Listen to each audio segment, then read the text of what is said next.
What's pop? And I'm here with more Draft League content for you all. Week 2 of the PPL, looking to get a win after the terrible luck we had last week. I usually never get pissed over hacks anymore, but when I played that game and I got robbed on my birthday, I was like, nah, really now? This is how it's gonna be? Welcome to the game of Pokemon. Anyways, this week we play my buddy Drewby, or Mr. Talent, man of many names. Last week he took down the great Pokegame MD, so a lot of pressure on me this week to avenge my fallen brother. He actually has a pretty similar team to what I had in the last draft league I was in, running Sun, Torkoal plus Walking Wake. Then he also has Brood Bonnet, Scoville, and Mousehold. Nice and strong Sun team with some familiar members. I think Cinderace makes his team even better. It's really fast, and in the Sun, it's just incredibly powerful with its fire type attacks, and also has Court Change to help him versus Hazard, so we can't bring too many of those.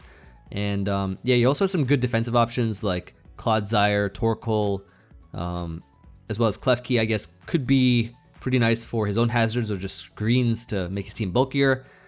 But his Terra options are what really fascinates me. Terra Brood Bonnet is crazy. That mon, actually, if I had Terra Brood Bonnet in the last draft league, I feel like that would have been amazing. But I think Terra Slithering was way better for what it could do. But Terra Brood Bonnet is nothing to mess around with. That mon is very powerful. He also has Terra option for Honchkrow and Hisuian Sliggoo, which I don't know about Hisuian Sliggoo against me, but Honchkrow is still pretty good. I could see that as an option if he doesn't bring Terra Brood Bonnet.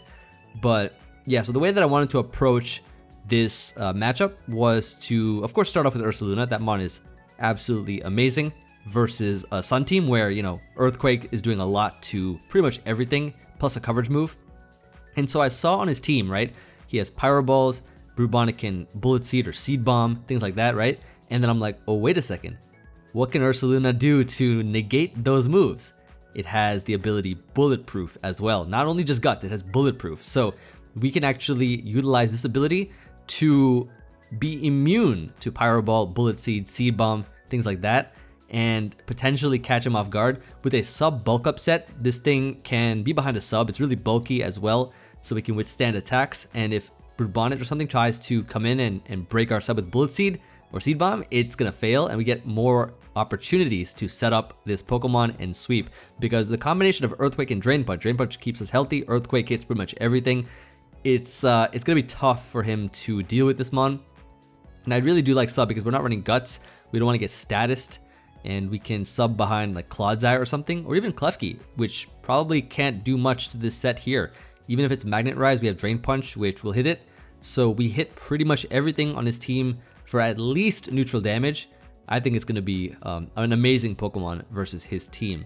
Then I added the Dunsparce. So the goal with the Dunsparce is I wanted to make it bulky, and initially I was running a different item, but there were certain things that even with a bulky EV spread could potentially OHKO the Dunsparce. So I just ran Focus Sash for the safety measure, the safety net, to ensure that we can get a Glare or just get up rocks guaranteed, because in many scenarios we can glare and then set up rocks right after, so we'll be faster.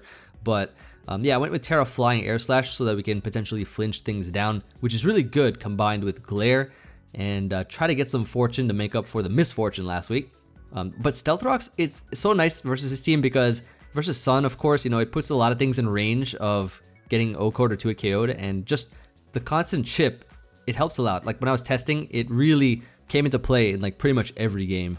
Then we have Goodra, Emvee Chinese Goodra, of course, with the counter. So this set here is actually really fun because, first of all, it'll sponge all of his special attacks from even like Walking Wake. It'll sponge that Draco Meteor, it'll sponge that Dragon Pulse and do a lot of damage back. And as well as from Scoville and Regieleki, any kind of special attacker. And if we get hit by a physical attack like a U-turn, nothing too strong, but you know, like a U-turn or an Earthquake from Clodsire, or I don't know, something, we can counter and do a lot of damage to another Pokemon that they go into or that they have. I do like the combination of Flamethrower and Earthquake, because with 72 attack, we can 2-hit KO Spidef, Clodsire, and with Flamethrower in the Sun, we destroy Pokemon like Klefki. So yeah, this is just an overall like sponge versus the Sun team, so we can just take hits and do some damage back and just weaken the team overall. And also Sap Sipper is just nice for Spore and for, you know, not having not being hit by grass type attacks from anything and taking damage from them. So having a grass immunity I think is good when, you know, the opposing Sun team has Brood Bonnet and Scoville.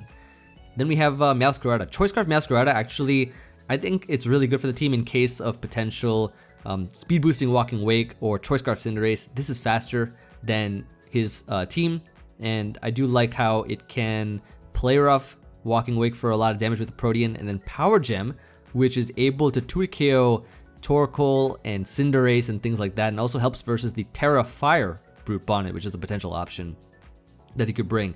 So this is a good safety measure. Also outruns +1 Haxorus Dragon Dance. So yeah, it's like kind of a check to anything that tries to set up and get out of hand, or something that's fast, it can outrun and knock out. Then we have Screamtail. I'm really excited about this Screamtail set because Screamtail in general, I mean, it's so nice versus the Sun because first of all, you get the photosynthesis boost, but versus his team in particular, he's not going to expect a Choice Spec set of all things. Boomburst is going to actually do so much damage versus Torkoal, and then if he tries to switch out, does even more. I basically am running 4 moves here. Like Dazzling Gleam is great versus the Walking Wake. Oko's after rocks versus that kind of mon, and a lot of damage to Brute Bonnet and things like that. Psyshock is for the Clodsire. Easy 2-KO on the Clodsire, whether it's Fizz Def or Spidef. Boomburst is just all around good damage. It's a move that kind of covers a lot of things, especially because he doesn't have a Ghost type on his team, so no immunities. And then Flamethrower for Klefki and other such Pokemon to hit more damage in the Sun versus that Steel type, which otherwise would wall Screamtail. And with the speed, we get the photosynthesis boost, enough to outrun speed boosting Walking Wake max speed. So then finally we have Quaquaval with Rocky Helmet just in case of Mousehold Population Bomb. If it gets out of hand, we can bring this thing in and Mousehold will knock itself out. And I think we always need a Rapid Spin because Rapid Spin versus Klefki plus Clodsire, there's a lot of hazard stacking potential, also Torkoal I guess too. So we need a guaranteed way of removing hazards. Quaquaval can do just that, and enough speed to outrun Cinderace after a Rapid Spin or an Aqua Step. And that is going to be the squad. So hopefully we can take down this team and put in a lot of work for week 2. It's very reminiscent of the Sun team that I had when I was in the last draft league. So it's I definitely know the ins and outs of that kind of team and the ways that we can kind of dissect it and destroy it. So let's see if we can do that and avenge Joey from last week. So whenever the game starts, I'll see you guys for the battle. The time is upon us. I've just been given the green light to start searching, so let's get into this week 2 game, see how it goes. Switch the music up, of course. We could try Director Clavel, maybe get some good fortune out of him. We got the Quaquaval, so call him Director Quaquaval.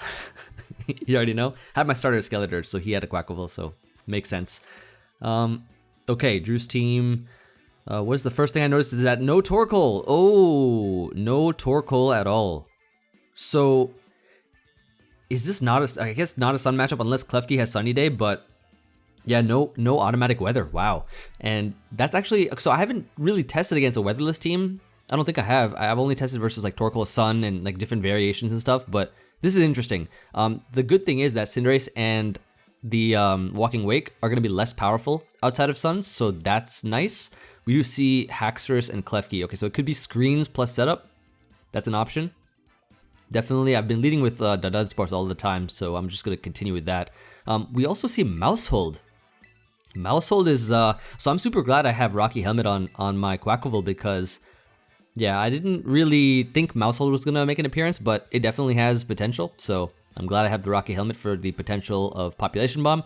But the Dunsparce, I've been leading with, like, for all my tests, I'm just going to continue with that.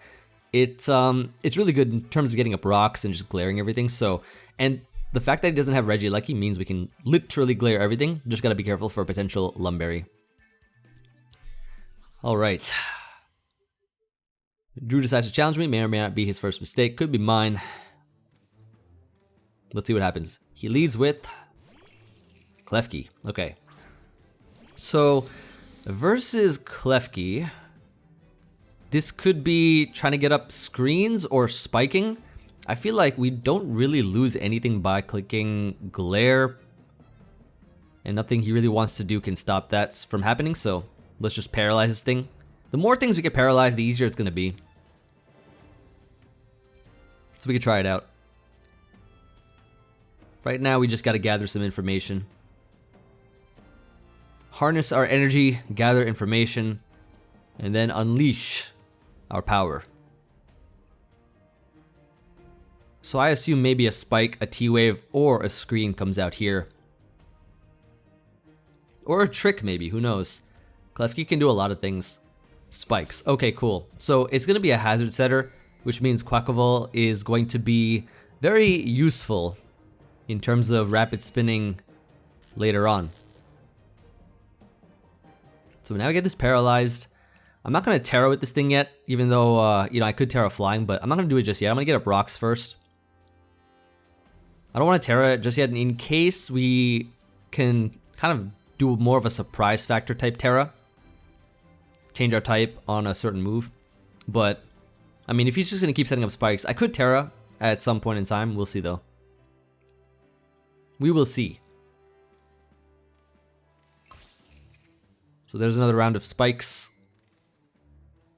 Yeah, getting up rocks I think is going to be super, super useful. In all the test games I've had, they've been pretty nice in getting things in range and just doing chip. I kind of want to figure out what item this Klefki is, so I'm going to go for an air slash. If it's not leftovers, that could be pretty good for us. If it is leftovers, then we'll play around it.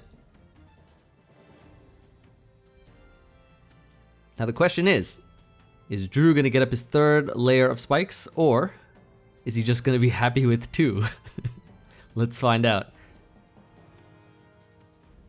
Couldn't move, nice. So that is of course beautiful for the paralysis getting into effect here. Air slash, and it didn't do much. I'm just going to Terra here because if I want to switch out, I want to switch back in and not take spikes damage and keep my sash. So we also don't see any leftovers, which is great. So any damage this thing takes is going to be permanent damage. No recovery.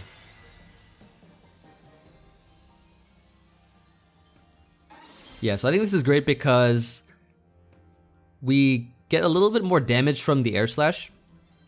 Literally don't have to switch out or anything like that right now. And yeah, essentially our sash can't get popped if we do decide to switch out because we are flying now. The Dunsparce on a balloon is just so fun to see. So nice. Yeah, I'm going to keep going for it though. Unless this thing has a way to destroy this mon, I don't think it can. I have Roost as well, so I can always keep myself healthy. So we keep staying in, force him to switch out, and glare whatever comes in.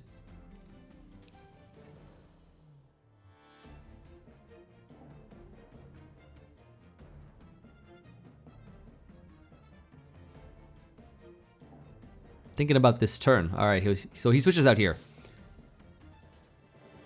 Goes into, what is this mon? Mouse hold.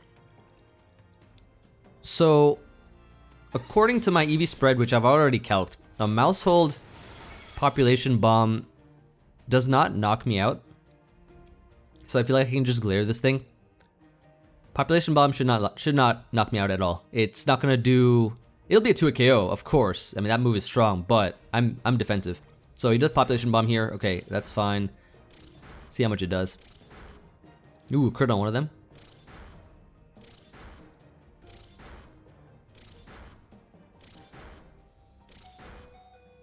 Yeah, okay, nice. Not bad. So we get a nice little glare on this thing. So this is pretty good. I'm pretty sure what I could do here is air slash. I could air slash flinch this thing, which could be pretty nice. Chances are heavily in our favor for paralysis air slash flinch with Searing Grace. Nice. Now, this thing is super weak. I think instead of going for another air slash, this is the perfect Pokemon to get a rapid spin with using Quaquaval. When we do that, we get a speed boost and a MOXIE boost. So I feel like my play here, instead of attacking with air slash, I feel like maybe, just maybe, we could potentially roost. And if we knock ourselves out in the process, we literally get a free turn to bring in Quaquaval and get a rapid spin.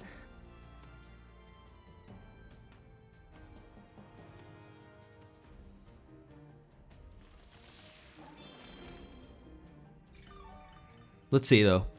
I think this is the right play. Full para, okay, that's not bad. So I still want to continue just spamming Roost. If I get back to 100%, then I will knock it out because I'm in sash range. I don't want something else to come in and revenge. I want to have a guaranteed way of either getting a glare on something else or just having this thing go down and me clicking rapid spin. So my play is just going to spam roost. If I am at 100% in the end, I will air slash. If I go down and I rapid spin, so I get rid of all the spikes. And then Quaquaval has a speed boost, which, because of the fact that he didn't bring Sun, Aqua Step, and all that kind of stuff, is going to go crazy.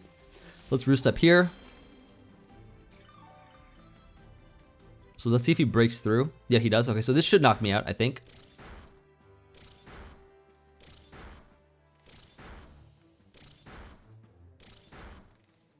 Yep. So it doesn't miss. It's probably a wide lens.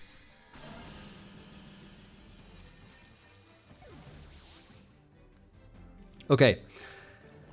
So now this is the perfect opportunity to bring in Quack.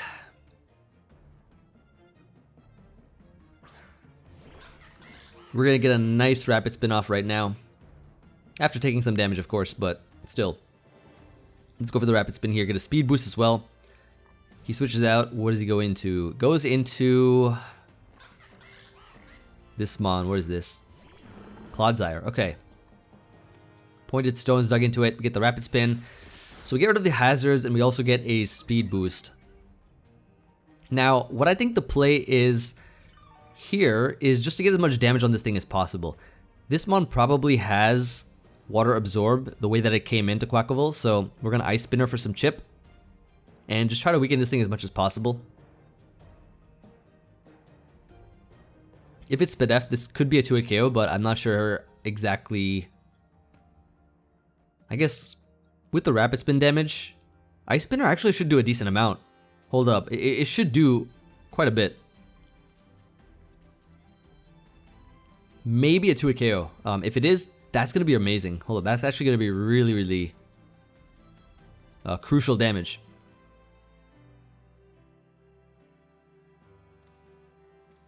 So with the speed boost, right now we are faster than everything that's non-choice scarfed.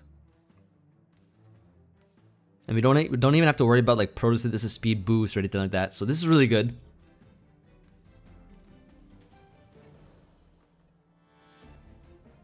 Switches out. Wait, into who?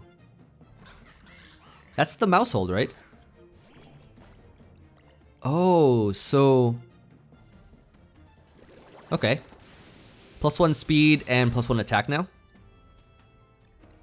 So now we got a nice little boost here.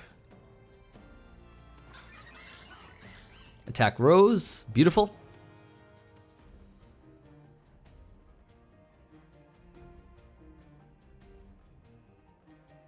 Don't know why he sacked that in the face of this Mon.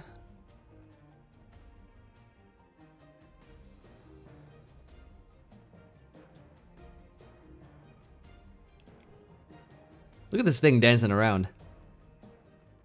This Mon is crazy.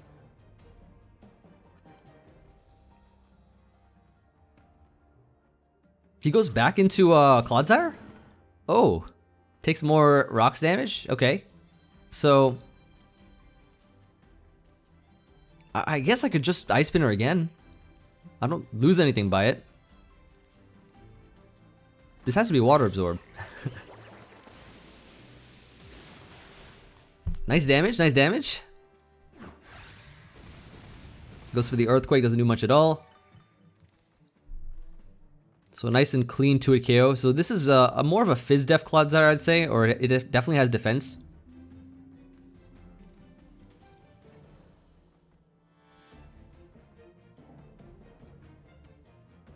Yo, this is clean.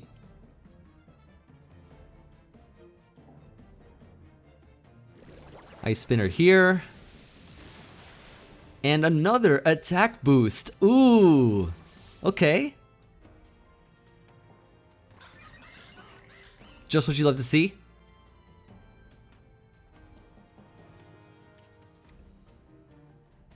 So this Quaquaval's putting in work. Wait, it's putting in a lot of work. Okay, Haxorus is in, so maybe it's Choice Scarf, but okay, so it is Unnerve. It does take rocks damage, so it may or may not be Choice Scarf.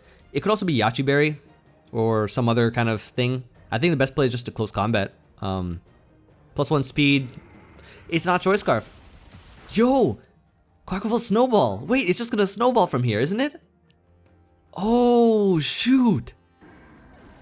Yo, the Director Clavel music coming through with the Fortune here. Look at this. My starter, it was actually Skeleturge, so when I faced Director Clavel in the game, he had a Quaquaval. So this might be it. This is why Quaquaval's sweeping right here, because it's got the power of the trainer music.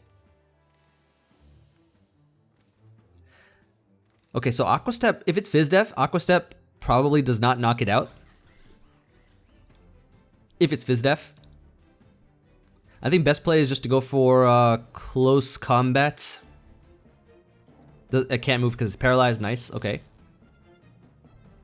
I don't know if he was trying to T-wave me or something, but I'll take this. I mean, at this point in time, what? He only has Walking Wake and Cinderace remaining. Yo, Quaquaval is insane. I like this one a lot. I like this one. In draft, this thing is so dangerous. This one is actually crazy. Walking Wake is in now? Okay. There's no way you're a Choice Scarf because you would have brought that out a long time ago.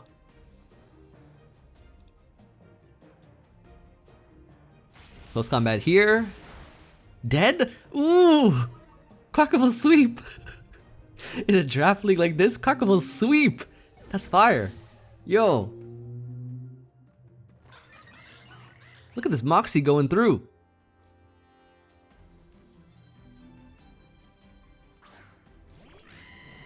And then finally Cinderace, which it takes rocks damage, so it's not heavy to boost. Maybe Choice Band. Maybe Choice Band. I don't know if a Sucker Punch knocks me out, but I have Rocky Helmet anyways. Wait, this is Choice Scarf. Does he not have coverage for this? I mean, he could have gone into this like 3 months ago. In any case, we have Bulletproof Bear, Ursaluna, so that we can show him our ability and knock this thing out. And that should be GG, it's Emvee.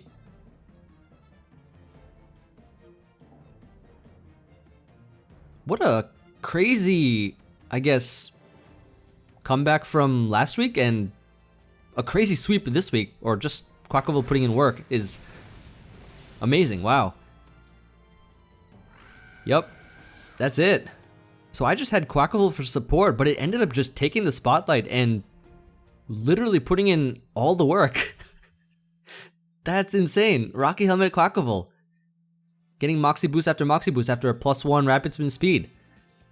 Okay, so I'm really glad that I played this the way I did and just, you know, stayed in with the Dunsparce, sacked it off, and then brought in Quaquaval, and it just snowballed. That mon is so dangerous. Really, really good, good Pokemon overall in draft. And GG to Drew, of course. I'm surprised he didn't bring Sun, but I can see why. I had a lot of Pokemon that could kind of abuse the Sun, so I was really prepared for it. But yeah, it caught me off guard, but I'm so glad that Quaquaval did work here. Good way to turn around week 1 with a big win for week 2.